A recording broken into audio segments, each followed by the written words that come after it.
Network Asia.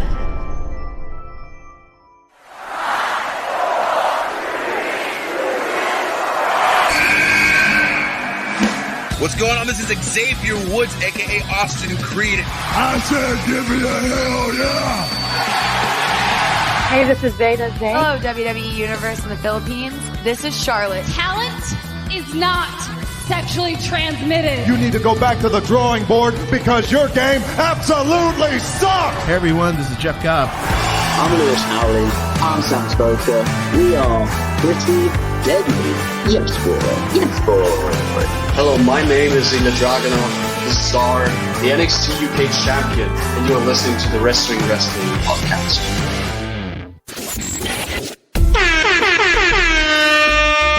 You're listening to the longest running weekly episodic Filipino wrestling podcast. This is the Wrestling Podcast. Stan C, Ro Moran, Chino Liao, Emil ASH all checking in on your audio-only pick of the week episode, as we always do every Tuesday. Really glad to be sharing this space with you once again so we can let you know about the best of wrestling from the past week, at least in our humble opinions, in our humble points of view. If you want to keep the conversation going, if you want to let us know what your picks of the week are, as always, you can hit us up on Twitter and on TikTok. It is at Wrestling2XPod, or on the Facebook page, it is at Wrestling Podcast. There's a lot we got to get to. We've got a semi-full house now that Chino's back. Si Rowan na lang talaga yung kulang. But before we get down to business, Emil, let the good people know what's coming up for our Wrestling Podcast patrons, especially as we are really into high gear on the road to WrestleMania. Yun, so we are on the road to WrestleMania, and of course, madaming ganap in the next month or so, and you could enjoy some of our perks of being a Patreon by subscribing to our Patreon at patreon.com/wrestling podcast for as low as $5. Being a part of our Patreon, of course, may mga watch parties. WrestleMania, we have a watch party coming up next month. I think Ro will plug that a little bit later. So other perks of joining our Patreon is the Discord community, where we talk about everything and anything under the sun. Of course, we talk about wrestling, but of course, we also talk about other things like gaming, fashion, food, sports, memes, everything else. And of course, another perk of subscribing to our Patreon is our pasabays, with the next one coming during WrestleMania season. So if you want to get your authentic WWE shop merch, you could get your merch through us as well. And we also have the review content from the weekly wrestling shows like Raw, SmackDown, Dynamite, NXT, and some local wrestling events as well. And by subscribing to our Patreon, you are supporting the podcast and everything that we do here. So again, please subscribe to our Patreon at patreon.com/wrestling podcast for as low as $5, or in our local currency, it's around 260 to 270 pesos. All right. So I gotta clarify that yung watch party natin. Syempre, the watch party for WrestleMania is a big deal. We'll be having it at Skinny Mike's on April 2 and 3. That is a Sunday and a Monday. And syempre, it's not exclusive to our patrons. What will be exclusive to our patrons are smaller watch parties, either online or physical. We'll be, working on that a little bit more as we proceed after WrestleMania, but you can be guaranteed that we're having different stuff in the works. So if you want to watch premium live events with us on Sunday mornings, lalo na for WWE, then stay tuned, because we will be doing things differently and we'll be working those out. For WrestleMania, we're also lining up some big stuff. We are lining up some cool sponsors for the show. So if you want to get some swag as well, I heard may konting important stuff in there, and maybe some cool toys as well. We're working on that. You should go sign up. It's only 400 pesos for 1 day and 750 for 2-day passes.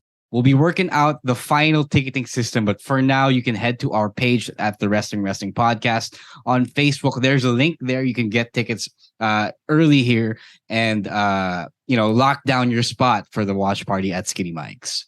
Hey, I'm just really happy that the watch parties are back. It's been so long since we actually had a proper watch party for WrestleMania or any premium live event for that matter. I'm not going to be there, so I'm going to be enjoying vicariously through whatever posts Ro, Emil, Chino, and Rowan are able to make for WrestleMania. Obviously, I have to be here to call the show. No complaints there. Pero I'm sure enjoy pa rin naman at the watch parties, whether it's at Skinny Mike's or wherever you choose to go. Pero sana you consider Skinny Mike's first because that is the OG spot for your wrestling viewing parties. All right, let's get to our picks of the week. We've got a lot. Like I said, apat kami ngayon. So we're going to start with Chino. Take us outside of WWE first, bud, and let us know what your pick of the week is. So my pick of the week goes out to an episode of Impact Wrestling's Diary. So I just discovered this over the past few weekends that I've been out.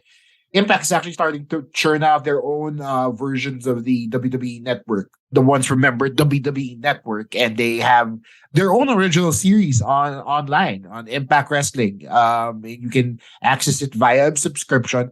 But this particular episode of Diary, which is very akin to your WWE 24/7s, if you remember that show, is about Jordynne Grace and her recent body transformation. Well, it's not just only that. It actually covers her entire wrestling career, from the start of her career in the Indies when she was a high school student, to her wrestling intergender matches and what people's opinions of that are, and to her, even how she handles yung mga trolls na nagme-message sa kanya ng dick pics and whatnot.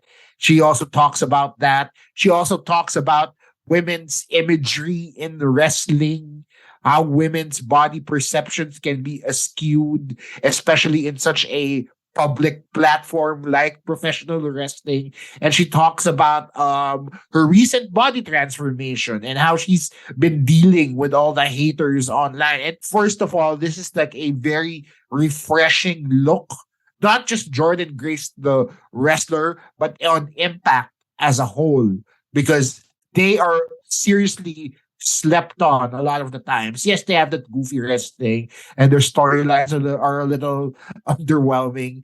But all in all, man, even the Impact, especially the Impact women's division, extremely slept on. And Jordynne Grace should be a reason why you should be watching Impact Wrestling. It's available on YouTube. That's where I caught it. Yeah, it's free on YouTube. I was watching it on the way home here before we went on the air. It's really, really good. I was surprised at how good the documentary was produced. I dare say it might even be better produced than the actual Impact TV show. So that's how good it is. It's also really well written with regard to what topics they tackle and how each of the resource persons, including Jordynne Grace herself, really talk about in topics. So it's nothing that we hardcore fans don't know already. Siyempre, we know all about yung wrestlers choosing the career path at a young age and then some of them forsaking, a more traditional career path, get a job, get a 9-to-5, go to college in favor of living out your dream, diba? Which she discourages actually with hindsight, diba? And then she talks about how women are portrayed in wrestling, especially back in 2000s, where they were reduced to eye candy. And then if you couldn't do that, then you might not find yourself with a job in the major leagues. So a lot of those were tackled. I also really dig her body transformation. She looks really, really good because before she had quite a bit of body fat and now she's super, super ripped. And if you don't know about Jordynne Grace, I think you guys should watch this and check out what she's all about. I think this documentary does a great job of establishing what she is about. All right. So, ikaw, Emil, have you seen this? Because I've seen screenshots on Twitter, people talking about this, but I haven't really had the time to sit down and watch the entire thing. Yes, I also saw this earlier before we start here on the show. And nakilala ko siya because she's one of those wrestlers that gets so much hate on Twitter for some reason. Like, other wrestlers doesn't get the hate that she gets almost every day. And I'm glad na, matapang niyang hinaharap tong mga trolls na to, tong mga haters na to, na sometimes they're like unreasonable haters already. And I don't know kung bakit nila pinagtitipan si Jordynne Grace, honestly. I can tell you, but on Thursday, because I have a topic that we should bring up. Okay. But yeah, she's one hell of a wrestler, and you can see the work that she did with her body through the years. I mean, the first time I saw her was when she made an appearance. I think that was the all in event. That was the first time I saw her. And then now, when you look at her, like malaki na siya noon, pero like today she's more ripped and yeah, she's cut now. Yeah, she super really, jacked. She really worked hard on getting into her shape, into what she is now. So kudos to her. And as much as I wish na siguro I could see her in other promotions, you could feel na she's really at home in Impact and she's not gonna leave Impact anytime soon. All right, so there. That's something to add to your watch lists, especially on it's YouTube. only 23 minutes. Yeah, on YouTube. it's not like it's an super, hour-long episode. That's what I also appreciated about it. Kasi ang condensed niya and it covered so much ground. So go and watch it. It's free. Very well produced. And also, I will say, with regards to Jordynne Grace handling those haters, hindi ko nga alam na naglabas siya ng books. Yeah. Just entire books with all the spam mail and all the hate mail that she gets on a regular basis. So parang the way she handles all them haters is just hilarious. I appreciate that reaction. Right? Instead of being PO'd all the time, you handle it in a humorous fashion. Kind of like that. So it made me appreciate Jordynne Grace more as a talent, and it made me appreciate Impact Wrestling more as a product. Yep. All right, we're going to stay outside of WWE for Ro's next pick. Yeah, medyo predictable tong pick ko, but it is the Iron Man match between Bryan Danielson and MJF. 60 minutes. Okay, this got a 5 3/4 star rating from Dave Meltzer today over the more weekend. Than 60 nga siya, diba? Yeah, more than 60 kasi they went overtime pala sudden death. Yeah, that's right. People are calling it the best Iron Man match of all time. Second, the best AEW match of all time so far. So, personally, I don't like watching matches that go for an hour and more. 30 minutes ka, medyo tap out na ako eh. But I can see definitely where or how it gets that distinction. When it was pointed out by other podcasters na MJF really went through a hero's journey and then threw it all away at the sudden death period. Napansin ko, they did do that. And MJF did go out, end up wrestling more than he would show from before, diba? So, nag-grow talaga siya as a wrestler. And Bryan Danielson was the guy that took him through that journey. So, it was really good. I would say, I guess, that MJF made his bones as a world champion wrestler. The question is now, I guess, whether or not he's going to sustain that level of wrestling throughout his entire reign. Because I think for now, he's only willing to do that when the opponent is someone like Bryan Danielson. So I guess it's his coming out party as a wrestler, pero it all boils down to whether he's willing to do all of that still. I wanted to ask Chino's thoughts because he was there live. What did you think of the whole hour-plus long time duration? Thank you for passing it to me because as somebody who saw it live, hindi mo naramdaman yung hour, at least I didn't. It actually sped up real fast. Pagtingin ko sa clock, 15 minutes left na lang and they were at 3:03 at that point. So parang hindi mo naramdaman because you appreciate, or I appreciated the fact that first of all, they did a lot of pitfalls and covers throughout the whole thing. Diba? They didn't just do a fall each and just sit on their thumbs for like the next 50 minutes. And I appreciate Keon because the action was there and you were able to watch it and you were able to hang to the edge of your seat. Parang in the basketball sense of things, nagpalitan sila ng threes all throughout, banger after banger, and then they go to double overtime. Parang galing yung feeling mo when you were watching it. Ironically, inside the home of the Golden State Warriors. So I really agree with everything Rose said here, and man, just a thing to experience live. I'm going to be the dissenter here, and it's not that I hate this match. And I love Bryan Danielson as much as you guys do. It's just that I really have no patience for long Broadways. I agree. I like this match. Din naman, yeah. I agree with that. I like this match, but I probably won't watch it again unless it's in highlight reel form. Ako sa akin, it didn't really feel like an hour. That's that's where I disagree with you guys. Kasi kayo parang hindi kayo napagod. Ako napagod ako. Yung parang 30 minutes in, I was checked out. Nabuhay na lang ulit ako nung nag 3-3 na sila. Parang, okay, something's happening, right? No, I agree with that. I couldn't tune in for the first 45 minutes, 50 minutes. I know kasi in this kind of match, only the last 10 or 5 to 10 minutes really count. And then, syempre, they went to overtime. That's when it really counted more. So I agree with you there. I'm not saying that this is a match that I particularly enjoyed because it is 60 minutes. I just said that when it was pointed out, I do agree that there was a story told within the action, through the action. But yeah, I agree that it's not something I would put myself through again unless it's in highlight reel form. Yeah. I mean, I guess there's just this tendency for people to over-glorify or to romanticize things na binibigyan ni Dave Meltzer ng sobrang high ratings, diba? Like, yung Okada Omega 70-plus minute match. Yeah, no, you know 7 what? stars, right? I'll stop you right there. I haven't even seen that because I'm afraid of how long it is. So for somebody who's never seen that, to say that this 1 hour plus match is pretty good live, I have to say something, diba?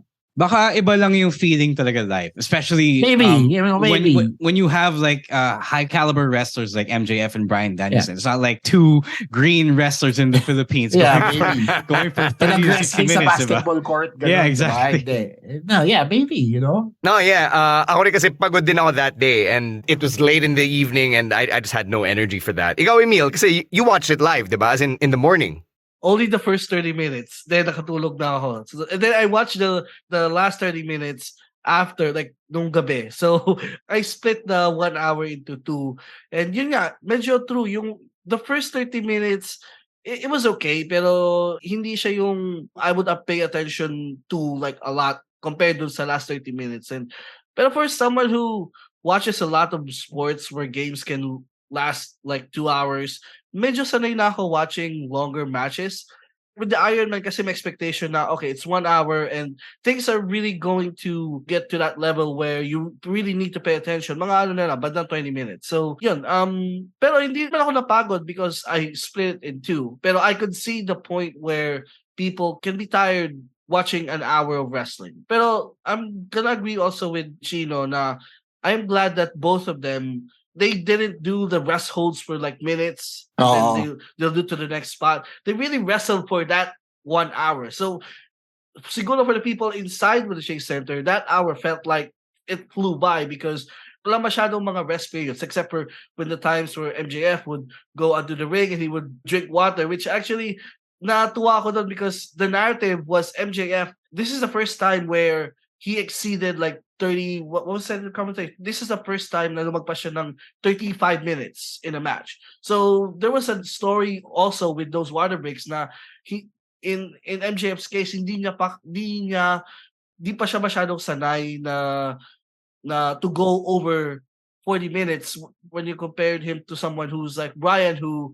we all know Bryan can wrestle that long. So I like the story and I like the match. So hindi naman naging problem sa akin yung 1 hour. It's just that I just had to split into 2. Sorry, nakakatawa lang na he brought up the water because my brother and I were saying the same thing. He chugged like 5 or 6 bottles throughout the entire match. Tapos nung natapos yung regular period, nag-oxygen pa siya. So this entire time, my brother and I were like, how out of shape is this dude, diba? Uminom ka na ng tubig, may oxygen ka pa. And then, the payoff was there. So it was just hilarious to see. Like, such a troll during the moment. I don't think it's an indictment of how in shape or out of shape you are if you have to drink water in between a match, diba? Kasi like basketball players and football players and whatever have you will rehydrate in the middle of it. Siguro my disclaimer na lang is this is my pick of the week, yes, but if you don't have an hour to spare on just one wrestling match, I would get the last 20 minutes kasi that includes the sudden death overtime period. One last thing to compare Emil's analogy with other sports, about he watches other sports. In those 48 minutes of basketball, the score changes so much that you have to pay attention to the score because that tells the entire story of the game. It's not like in this Iron Man match, the score changes so relatively rarely that you can skip like the whole bulk of it and then just pay attention to the last segment because that's when the points on the board are going to matter most. So parang soccer pala dapat. Yeah, I guess. Yeah, you can say that. That's a comparison I didn't expect to hear on any of our podcasts. So thanks for that.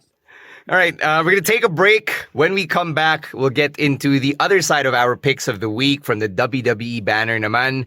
Stay with us. In the meantime, here's a quick word from our other podcasts on Podcast Network Asia. Let's get to the second half of our picks of the week, starting off with Emil's, which comes to us from last week's episode of Monday Night Raw. Right, so my pick of the week is the promo between John Cena and Austin Theory. Every time Cena appears on WWE programming, it is always a treat. Kasi, bihira na lang siya lumabas. And I love the emotion on Cena's face when he came out. In his hometown. Pag namimiss si Stu. Yeah, yeah, and you can see the space. He really missed going out to the crowd and doing his entrance.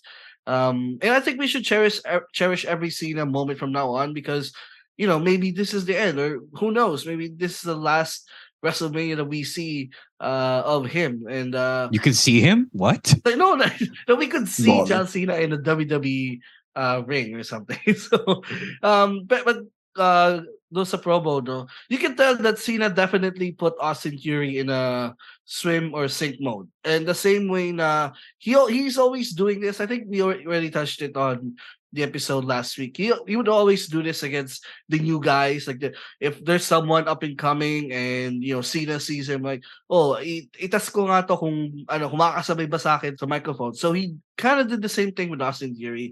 And to be fair, for me, Austin Theory held up his own against John Cena in this promo. And for me, this promo sold me on the WrestleMania match. Just this one promo sold na ako doon. They didn't need any more build up to it. I know we talked about this already last week, but the theme of the match is the present against the future, and that alone, I'm already sold. So kudos to both Cena and Theory for that promo on Raw.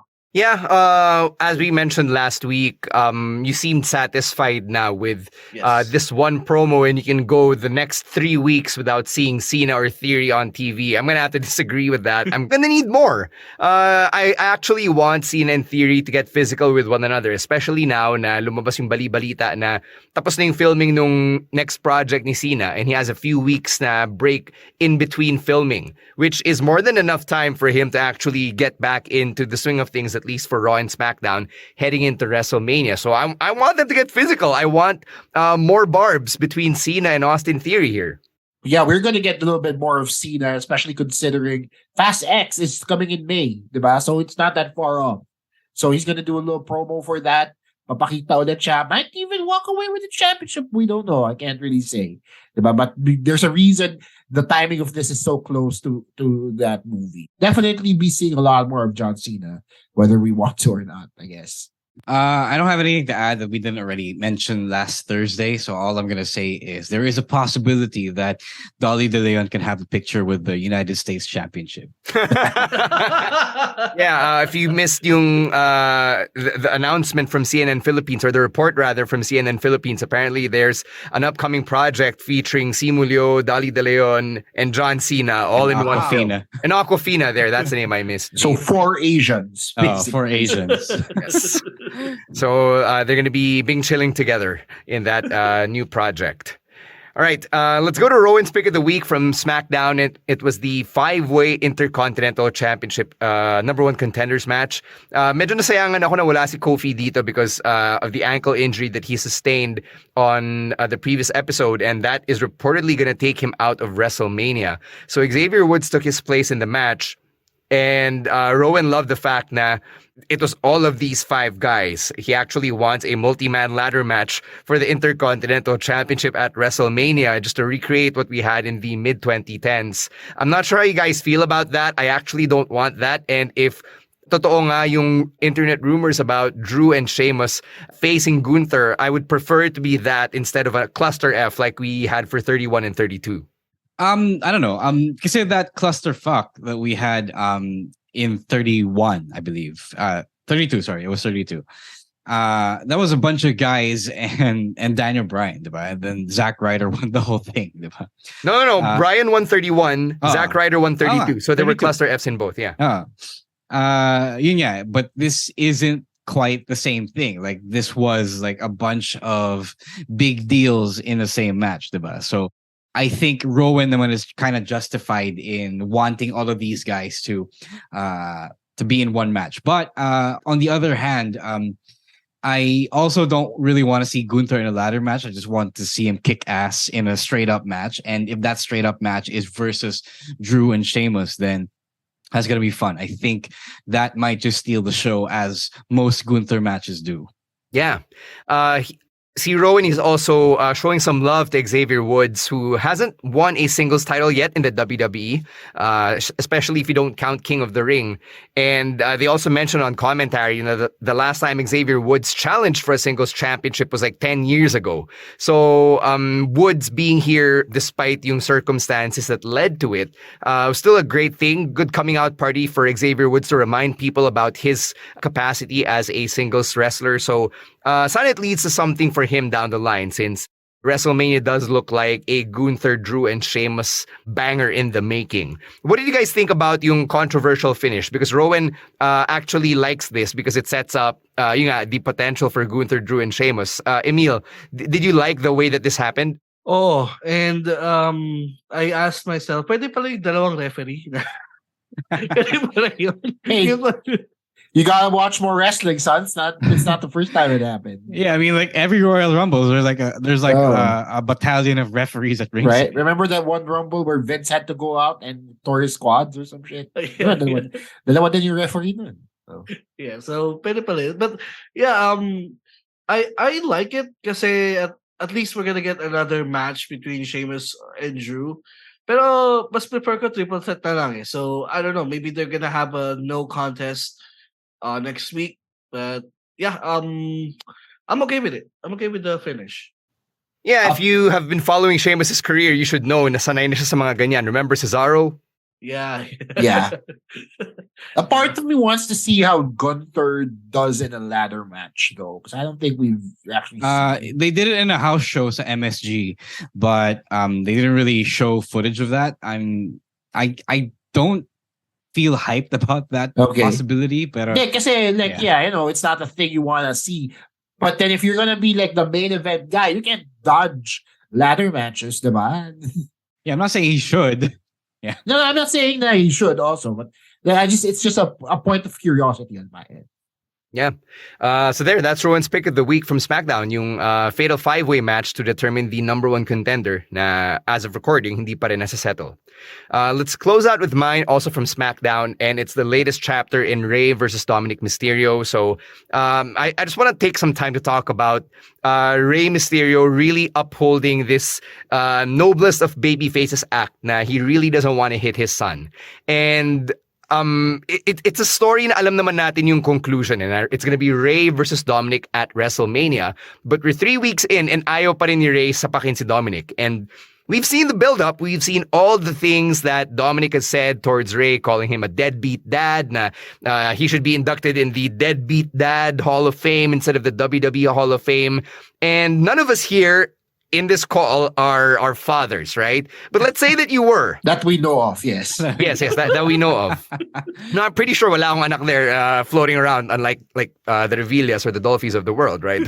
But let's say you were a dad. Where do you draw the line? Where do you finally hit your son? Like, what does it have to take?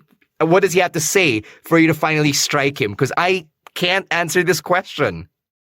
Sorry, go ahead, Gina. Sorry, as I come from the Liao household is a spanking household. The moment you step out of line, you get a fist, son. So I will carry that same philosophy from here on out. So that's what I stick with. I will say though that Dominic Mysterio is just putting out banger heel work, just as Prison Dawn, and which is ridiculous but hilarious at the same time, and even as disrespectful, petulant child gimmick that he has going on for him now. He's living up to the whole "I'm a prisoner, I'm an ex-con Dom" gimmick that he has going for him in every single fashion. He was on an episode of Celtic Warrior Workouts, which is Sheamus's non-kayfabe wrestling vlog series that he does. And he came on that show as Prison Dom. He taught Sheamus a 15-minute yard workout. Tapos ang finisher nila, What a ang weenie. finisher ng workout na yun, nagnakaw sila ng tubig. That is like dedication to the gimmick right there. And so I just have to commend them on that. Uh-huh. Yeah, it's easy. I don't know. I don't even know if I'm ever gonna be a father, but it's easy to say that you're gonna do better than the previous generations. It's easy to say you won't hit your kid because you should know better, right? But I guess when they hit you and then they're that big, they're grown ass adult like ex-con Dom is. Maybe there is like a justification to hit back. Like I don't know. I have this personal rule then that I don't hit anyone in cold blood. I gotta wait for them to hit me first. So maybe that's the rule I'll do.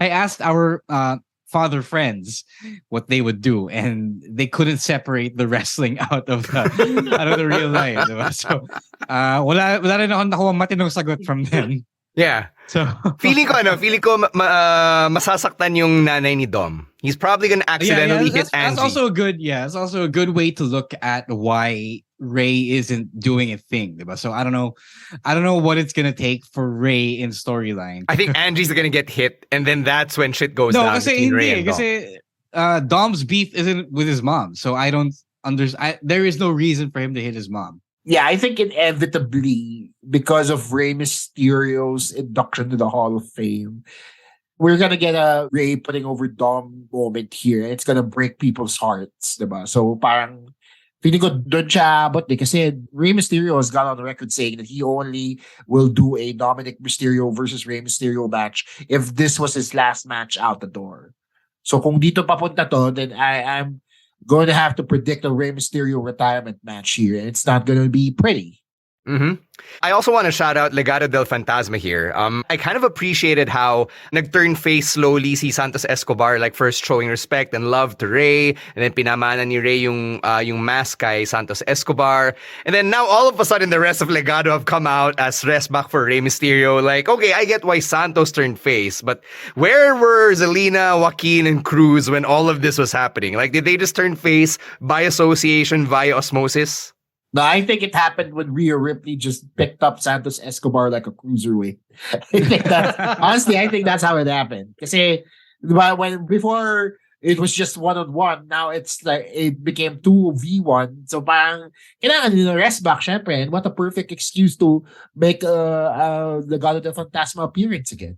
Yeah, they all came out together on SmackDown as Rey's backup. So yun pa lang, parang they already looked indignant but in a babyface way. Na parang, don't you dare disrespect this lucha legend. So, yun lang, nagulat lang ako dun. They were attacked by Judgment Day, diba? Yes, so yes. That was this week, but not the weeks before. Yeah, because the Judgment Day had outnumbered Rey, and then that's when Legado came out in full force. Yeah. I guess malinaw na sunod-sunod silang parang aso. Ikaw, Emil, any thoughts on Rey still refusing to hit Dominic 3 weeks out from Mania? Ang masabi ko lang is sa wrestling ka lang makakita ng people who are rooting for the father to hit their own. That is really strange. Like, do you guys not hear yourself advocating for hindi naman child abuse kasi Dom is a grown ass man, but also Dom is the aggressor. Yeah, he's 25 and engaged, so you know. Alam na niya. I guess we're all looking at we're also thinking of Dom as the bleach blonde haired kid from 2005. Yeah, clearly he's no longer that baby, even though the different commentators have been referencing how I've known this kid since he was a baby. Like, si Booker T on NXT would say na, oh, I've known him since he was a tiny whatever. So like... Tsaka si Cole, diba? Cole said it a lot on SmackDown. Yeah. Yes. Oh, Cole has a personal investment in the story. Yes, because he's seen this person grow, literally. Speaking of personal investment, we're kind of getting away from one of the best things about this promo, which is Dom saying he wishes he was Eddie's son instead. So one that disregarded like months of storytelling from 2005 because they clearly established that Dom was Eddie's kid and then binigay lang na kay Ray. And then they had documents and shit. Yeah, but I do like that they finally acknowledged that story because in a way, even if it was retconning the whole thing, it did acknowledge that there was a fight for custody. So, yeah, there was a dispute, no?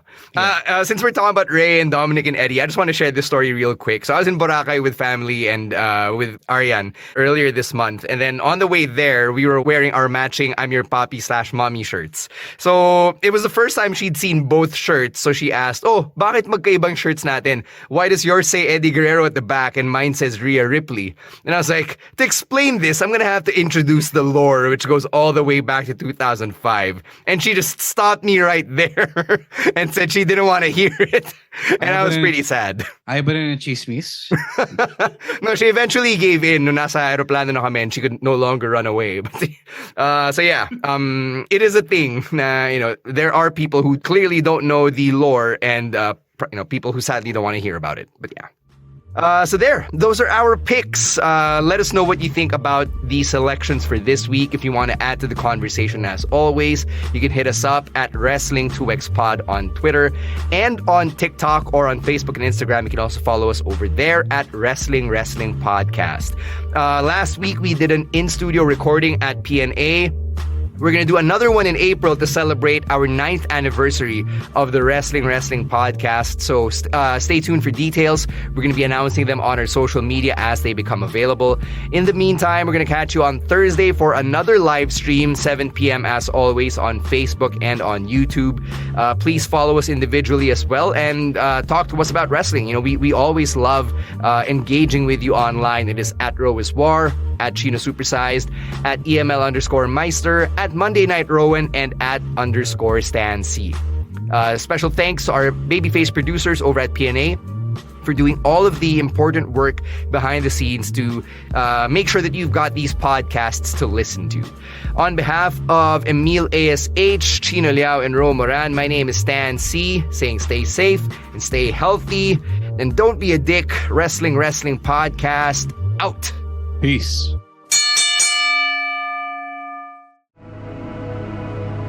The views and opinions expressed by the podcast creators, hosts, and guests do not necessarily reflect the official policy and position of Podcast Network Asia, the hosts of the program, or other programs of the network. Any content provided by the people on the podcast are of their own opinion and are not intended to malign any religion, ethnic group, club, organization, company, individual, or anyone or anything.